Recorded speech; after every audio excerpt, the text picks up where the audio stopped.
From the heart of Jamaica to the world stage, few names in reggae music hold as much weight and respect as Burning Spear. With a career spanning over 5 decades, his voice became the soul of a roots reggae, echoing messages of unity, revolution, and Rastafari spirituality. This is the powerful story of Winston Rodney, better known to the world as Burning Spear.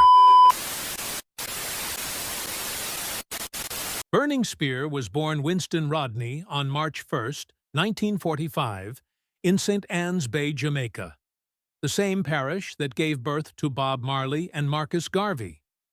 Growing up in a deeply rural environment, Winston was heavily influenced by the teachings of Garvey, a Jamaican political activist who championed Pan-Africanism and black empowerment.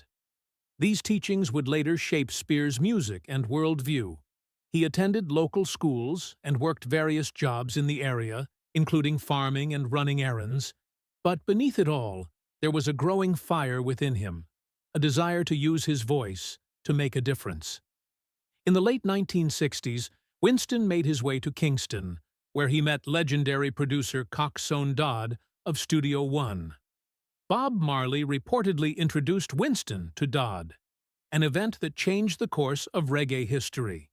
His debut single, Door Peep, released in 1969, marked the birth of the artist Burning Spear.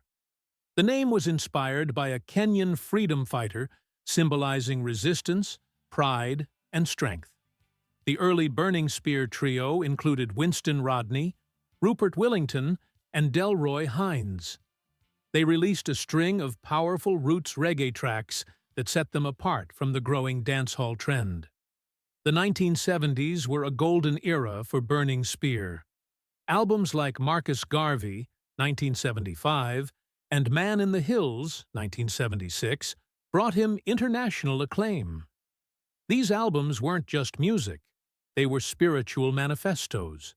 Songs like Slavery Days, Marcus Garvey, and Columbus directly challenged colonial history and celebrated African pride. Produced by Jack Ruby, Marcus Garvey was released by Island Records, but remixed without the band's consent, a move that Spear opposed. This led to tensions and ultimately his decision to go independent.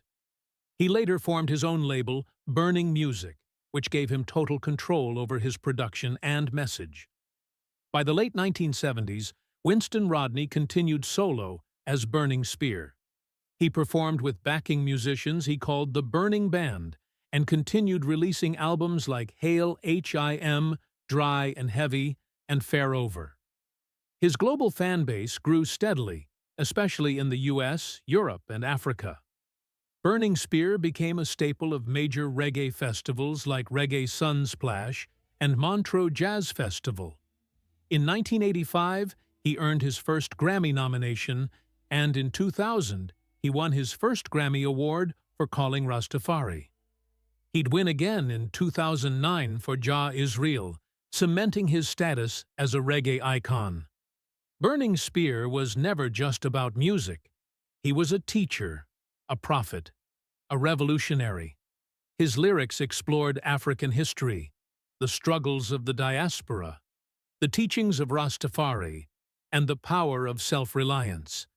Unlike some contemporaries, he avoided commercialism and stayed rooted in the traditional sounds of Nyabingi drumming and roots rhythms.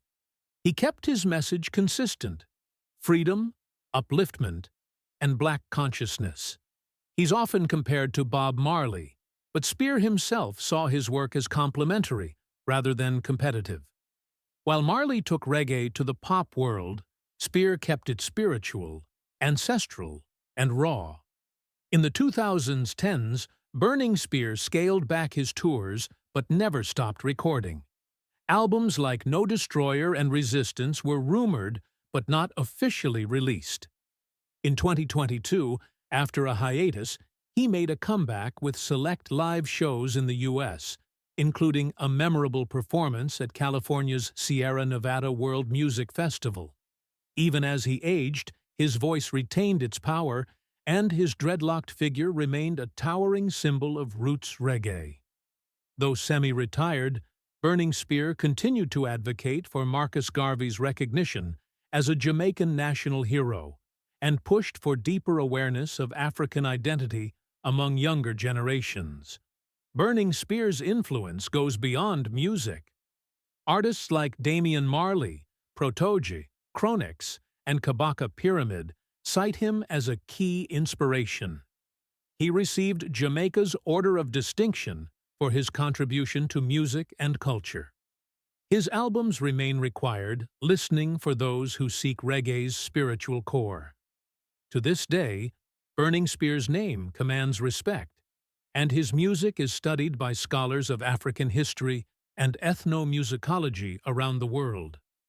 Burning Spear once said, "Music is a vehicle of communication," and indeed, he used it to reach hearts, awaken minds, and light a fire of liberation that still burns today.